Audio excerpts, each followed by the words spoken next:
I was 10 years old when my world changed forever. I still remember that night clearly, the sound of breaking glass, my mom crying, and my 5-year-old sister Sarah clutching my arm as we huddled in our shared bedroom. It was the night Mom finally had enough of Dad's drinking and kicked him out. The changes came fast. Dad disappeared completely, no visits, no child support, nothing. Mom had to work longer hours at her office job, leaving me to pick up the slack at home. At 10, I learned to use the microwave, figured out how to work the washing machine, and became responsible for getting Sarah ready for school. "Lucy, you're such a good big sister," Mom would say, kissing my forehead when she came home late, exhausted from work. "I don't know what I'd do without you." But it wasn't easy. While other kids my age were playing after school, I was walking Sarah home, helping her with homework, and trying to keep our small apartment somewhat clean. I learned to make simple meals, sandwiches, pasta, anything that didn't require using the stove. Sarah would complain about having the same food all the time, but I did my best. Mom and I sacrificed everything for Sarah. When she needed new shoes, I wore my old ones for another season. When she wanted to join the dance class, Mom picked up extra shifts to pay for it. We wanted her to have a normal childhood, even if it meant we couldn't have one ourselves. The years passed this way, with me juggling school and home responsibilities while Mom worked herself to exhaustion. Then, when I was 13, something amazing happened. Mom got promoted to senior manager at her company.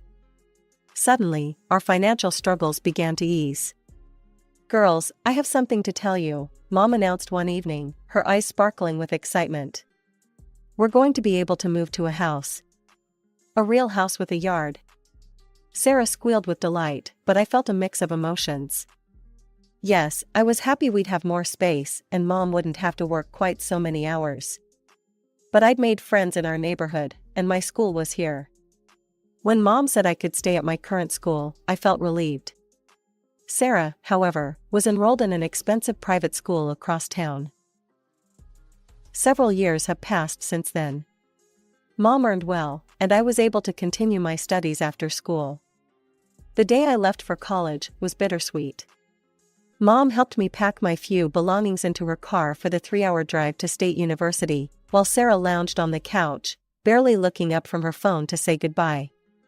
"Call me when you get settled," Mom said, hugging me tight outside my dormitory. Her eyes were wet, but she was smiling. "I'm so proud of you, Lucy." I watched her drive away, knowing the sacrifices she'd made to get me here. No dating, no social life, just endless work and saving to give us both a chance at a good education.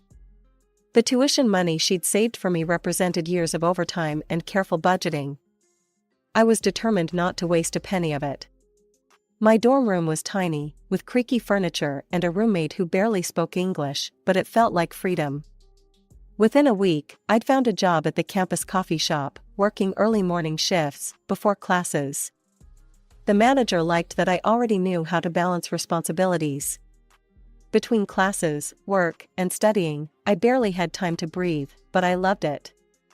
My professors noticed my dedication, and by the end of my first semester, I was on the dean's list. That's when the calls from Sarah started becoming more frequent. "Lucy, you'll never believe how unfair Mom is being," she whined through the phone one evening as I was finishing my economics homework. "Everyone at school is going to Coachella, but she says it's too expensive. $3,000 isn't even that much." I nearly choked on my ramen noodles. $3,000? Sarah, that's crazy. The calls followed a pattern. One week it was concert tickets, the next it was a designer bag everyone at her school had. When Mom refused, Sarah would call me, hoping I'd either send money or convince Mom to give in. My breakthrough came during junior year. My business strategy professor recommended me for an internship at Preston and Associates, one of the top firms in the city. The work was challenging, but I threw myself into every task, staying late and coming in early. "We don't usually do this," Mr. Preston told me one afternoon, "but we'd like to offer you a position here after graduation. Your work ethic is exceptional." I was walking back to my dorm, still floating from the news, when my phone buzzed. Sarah again. Mom's being impossible, she started, without even saying hello. She won't give me money for a spring break trip to Cancun. Everyone's going except me. Can you send me like $800? I'll pay you back someday. Sarah, why don't you get a part-time job? I suggested, not for the first time. The mall's always hiring. You could earn your own money for things like this. Ugh, as if. You so boring and responsible all the time. No wonder you don't have any friends at college. All you do is work and study. She hung up before I could respond. I stood outside my dorm building, staring at my phone and wondering how two sisters could turn out so differently. While I was building my future one coffee order and study session at a time, Sarah was still waiting for everything to be handed to her on a silver platter. Graduation day felt surreal. As I walked across the stage to receive my diploma, I spotted Mom in the audience, beaming with pride. Sarah wasn't there, she had a really important social event that day. 2 weeks later, I started at Preston and Associates. When my first real paycheck hit my account, I knew exactly what I wanted to do with it. I spent hours picking out the perfect gifts, an elegant silk scarf and matching bag for Mom, and a high-end makeup set from Sarah's favorite brand for my sister. Surprise! I called out, walking into our family home one Friday evening. Mom was in the kitchen, cooking dinner as always. Lucy, Mom rushed to hug me. When I handed her the wrapped package, her eyes welled up. Oh, honey, this is too much, she whispered, running her fingers over the silk. Nothing's too much for you, Mom. Sarah clomped down the stairs then, already frowning. I thought I heard your voice. What are you doing here? I brought you something. I handed her the beautifully wrapped makeup set. She opened it carelessly, ripping the paper. Oh, I actually wanted the other collection from this brand. You should have just given me the money, I would have bought what I actually needed. Sarah, Mom scolded, but I just shrugged. Some things never changed. Life moved quickly after that. I rented a small but clean apartment closer to work, determined to save enough for a down payment on my own place someday. At Preston and Associates, I threw myself into every project, staying late and coming in early. Within 6 months, I had my first promotion. Then came the call from Mom. I don't know what to do anymore, she sighed. Sarah's dropped out of college. Says it's not for her. Do you know how much money I've already paid for this semester? She says she's going to be an influencer. Keeps asking for money for camera equipment and designer clothes for her videos. Lucy, I'm still working 60-hour weeks to pay for all this. I tried talking to Sarah, driving to her favorite coffee shop where she was working on content. Oh my God, spare me the responsible big sister act. She rolled her eyes.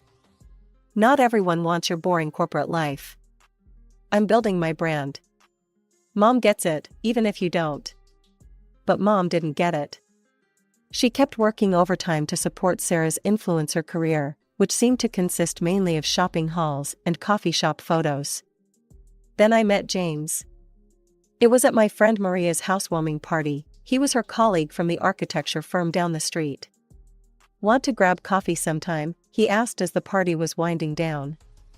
One coffee date turned into dinner, dinner turned into weekend trips, and before I knew it, a year had passed. When he proposed, it felt right. We moved in together in my rented apartment, planning to save for a house. By then, Sarah had her own place too, funded by Mom, of course. She'd gotten a job at an upscale boutique, though it seemed more about the employee discount than actual work. The call came on a Tuesday morning. I was in the middle of a presentation when I saw Mom's number flash on my phone. Something in my gut told me to step out and take it. Lucy? Mom's voice was small, unlike I'd ever heard it before. I need you to come to the hospital. The doctors, they found something. The next few hours passed in a blur. I drove the 3 hours to my hometown, my hands shaking on the steering wheel. Cancer, stage 3. Words like aggressive treatment and survival rates bounced off the sterile hospital walls while I held Mom's trembling hand. All I could think about was how small she looked in that huge hospital bed, this woman who had always been our family's foundation. Mom had to quit her job despite her protests that she could still work. Thankfully, her years of careful saving meant she had enough put aside for treatment. She'd always been preparing for some unnamed future emergency. I just never imagined it would be this. The first rounds of chemotherapy were brutal. I'd drive to Mom's house after work, help her to the bathroom, make dinner, and try not to let her see me cry as more of her hair fell out. The 3-hour drive back home in the dark was exhausting, but I couldn't bear the thought of her being alone. Sarah should be here to see this, Mom whispered one evening as I was preparing her favorite soup. She should know. I called Sarah that evening on my drive home. Mom's asking for you. I'm really busy right now, Lucy. I've got this collaboration coming up. She has cancer, Sarah. She needs both her daughters. A long pause. I can't deal with hospitals and sick people. It's too depressing, you know? I pulled over to the side of the highway, my hands trembling with anger. I'll pay you, monthly. Whatever you're making at the boutique, I'll match it if you'll help take care of Mom when I can't be here. Sarah's laugh was cold. Are you serious? I'm not going to waste my time playing nurse to a sick person. That's what actual nurses are for. The next day, I arranged for a professional nurse, Angela, despite Mom's protests that it was too expensive. You need proper care when I'm at work or driving back home, I insisted. Angela turned out to be a blessing, capable, kind, and professional in all the ways Sarah refused to be. But then a new problem emerged. James. You're never home anymore, he complained one night when I finally made it back to our apartment around midnight. I feel like I'm living alone. My mother has cancer, James. She needs me. And what about what I need? He ran his hands through his hair in frustration. When was the last time we had dinner together? Or watched a movie? Or did anything normal couples do? This isn't forever, I tried to explain, exhausted from the long drive. She's sick. She needs help. That's what the nurse is for. You don't have to drive there every single day. You're going to kill yourself with these long drives. You look exhausted all the time. But I couldn't stop. Sarah wouldn't do it. James didn't understand. And Mom had spent 25 years taking care of us. How could I do any less for her now? As the weeks of Mom's treatment wore on, I started noticing uncomfortable similarities between James and Sarah. They both had the same way of shirking responsibility, the same talent for making excuses, the same aversion to anything that wasn't fun or easy.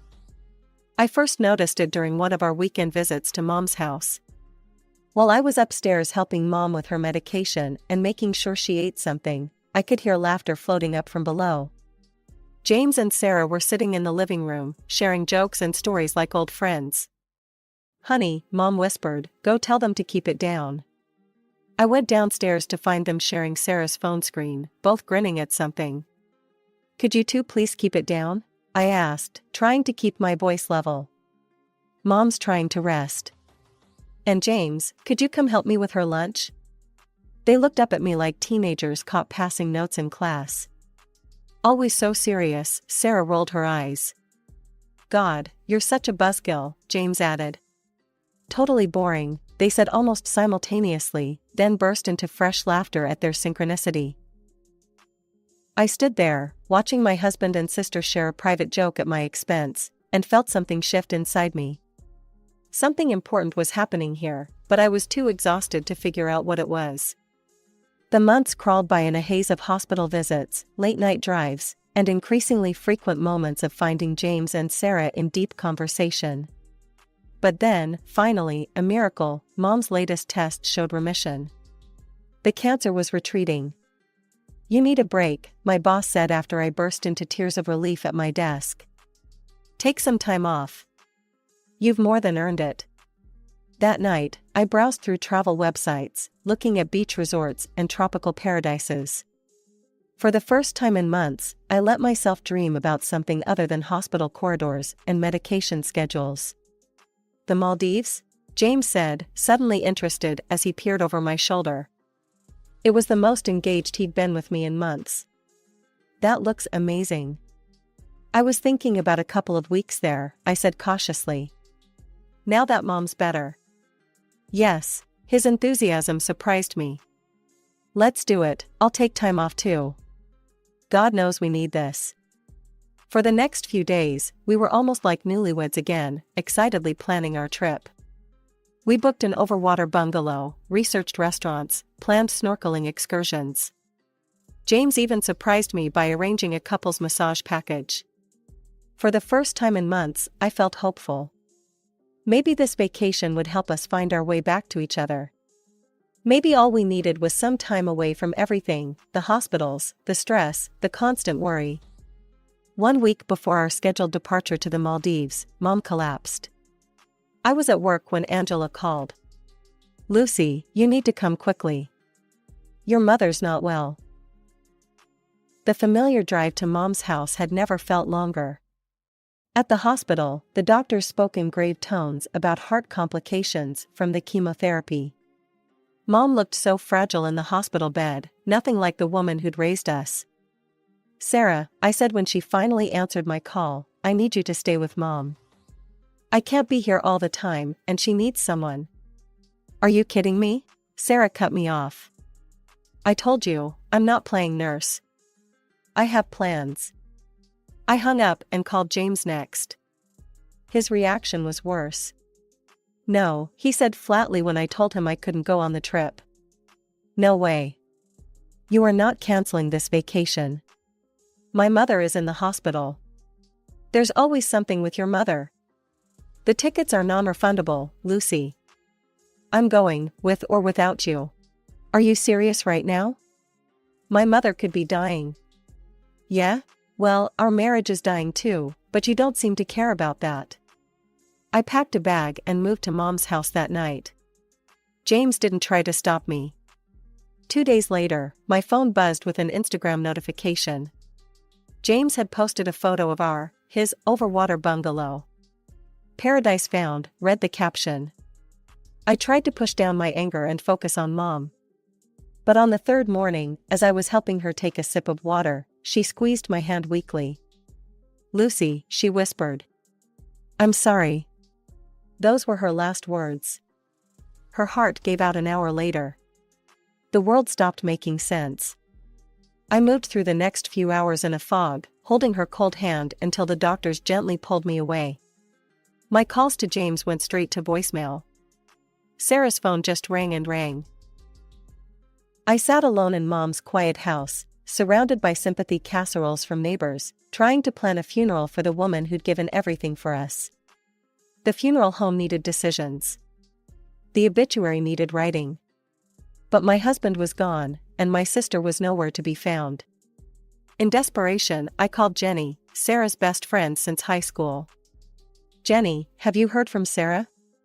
I can't reach her, and Mom. Mom died this morning. The silence on the other end stretched too long. Lucy, her voice was small, guilty. I think you should know something. Sarah, she's in the Maldives. She's with James. They left together.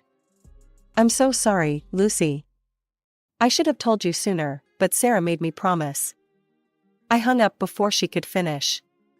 With shaking hands, I opened Sarah's Instagram profile. There it was, a photo of a tropical sunset, posted an hour ago. The same view James had posted yesterday. I sat in Mom's favorite chair, in the house where she'd raised us, where she'd sacrificed everything to give us a good life, and tried to comprehend how my sister and my husband could do this. Not just the affair, that was bad enough, but to abandon us now, when Mom was dying? To be sipping cocktails in paradise while I planned our mother's funeral alone? The depth of their betrayal was almost as devastating as losing Mom. Almost. Mom's funeral was small and quiet. The chapel was filled with her coworkers, old friends, and neighbors, but the 2 empty seats in the front row spoke volumes. I delivered the eulogy alone, my voice somehow staying steady as I talked about Mom's strength, her sacrifice, her unconditional love. A week later, I was sitting in Mom's kitchen, surrounded by sympathy cards I couldn't bring myself to open, when I heard the front door unlock. Sarah's laugh floated in first, that familiar, carefree sound that now felt like a knife in my chest. Then James's deeper chuckle joined in. They strolled into the kitchen like they were returning from a casual weekend away, both golden-tanned and relaxed. Sarah had a new designer bag. James's wedding ring was gone. "Oh good, you're here," Sarah said, as if we were meeting for coffee. "We need to talk." James wrapped his arm around Sarah's waist, and I watched my sister lean into my husband's embrace. The casual intimacy of it made my stomach turn. "I'm filing for divorce," James announced, pulling a manila envelope from his bag. "Sarah and I are getting married." I stared at them, these two sun-kissed strangers wearing the faces of people I'd once loved. Without a word, I took the papers and signed them, using the pen Mom had always kept by the phone for writing grocery lists. "Great," Sarah clapped her hands. "Now, you need to get out of the house. It's mine now." I looked up from the divorce papers. "What?" "Mom always loved me best," Sarah said, examining her manicure. "Obviously she left everything to me. I mean, I was her baby. You were just there. God, she probably felt obligated to keep you around." I packed a small bag that night, taking only what I knew was undeniably mine. I couldn't stay in that house with them, watching them play house in the space where Mom had just died. Where she'd fought so hard to live. A week later, my phone rang. It was Mom's notary, Mr. Patterson, inviting me to the official reading of the will. When I arrived at his office, Sarah and James were already there, holding hands and whispering to each other like teenagers. Sarah shot me a triumphant smile. Mr. Patterson cleared his throat and began to read. "I, Elizabeth Marie Chen, being of sound mind, declare this to be my last will and testament." I watched Sarah's smile grow wider with each preliminary paragraph. Then Mr. Patterson reached the distributions. "To my eldest daughter, Lucy Chen, I leave my house at 1542 Maple Street, and all my savings accounts totaling $400,000. Sarah's smile vanished. "What?" "To my youngest daughter, Sarah Chen, I leave $50,000, with the hope that she will use it wisely." I feel compelled to add that I recently overheard Sarah discussing her anticipation of my death and her plans for all that cash. While this was painful to hear, it only confirmed what I already knew about both my daughters' characters. Sarah's face had turned an ugly shade of red. James was suddenly very interested in his shoes. Additionally, Mr. Patterson continued, "I have left a private letter for Lucy." He handed me an envelope. Inside was a single page in Mom's familiar handwriting. "My dearest Lucy, you have always been the strongest of us, even when you thought you weren't. You learned early what Sarah never did, that love means showing up, even when it's hard. Especially when it's hard. I'm leaving you everything because I know you'll use it wisely. As for Sarah, I'm leaving her enough to help her if she truly needs it, but not enough to hurt her. If she ever truly changes, truly grows up, you can help her if you choose to. But only if she earns it. All my love, Mom." I had barely finished reading Mom's letter when Sarah's scream echoed off the notary's office walls. "This is ridiculous. I'll sue you, Lucy. I'll take half of everything." Mr. Patterson adjusted his glasses calmly. "Miss Chen, the will is ironclad. Your mother had it properly witnessed and notarized 3 months ago, shortly after she overheard your conversation about her death. You don't have any grounds for contest." James stood up then, straightening his tie like he was preparing for a business negotiation. "Actually, I believe I'm entitled to half of Lucy's inheritance. We were still married when Elizabeth drew up the will, Anne." "Mr. Turner," Mr. Patterson interrupted, "I've been practicing law in this state for 30 years. Inheritance is not considered marital property here, even if received during marriage. You have no claim to any of it." I watched their faces as it sank in, they'd get nothing but Sarah's $50,000. No house, no savings, no easy path to the luxury lifestyle they'd been dreaming of while mom was dying. They left, but it wasn't the end. For weeks, James kept trying to contact me. Flowers delivered to my job. Lengthy emails about how he'd found clarity during our separation. Tearful voicemails about second chances. Sarah took a different approach. She alternated between threats of legal action and tearful apologies, depending on the day. "I'm your sister," she'd plead in her messages. "Family forgives." But mom had taught me that family means showing up when things are hard. Neither of them had shown up when it mattered most. Through mutual friends, I heard they'd moved in together, playing house with Sarah's $50,000. It lasted exactly 2 months before they imploded. Apparently, Sarah's spending habits and James's controlling nature weren't as compatible as they'd thought. They had a screaming match in a restaurant that ended with Sarah throwing her wine in James's face and him calling her a spoiled brat. I blocked them both on every platform, changed my phone number, and asked my friends not to give me updates anymore. Some stories don't need to be followed to their end. Now, 6 months later, I'm sitting in my kitchen, drinking coffee from her favorite mug. The house still holds her presence in every corner, but it's not painful anymore. I've repainted some rooms, rearranged furniture, made it mine while keeping the essence of her. Sometimes I wonder if Sarah will ever truly change, ever become someone mom hoped she could be. The letter said I could help her if she did. But that's not my responsibility anymore. For the first time in my life, I'm focusing on my own healing, my own growth, my own future.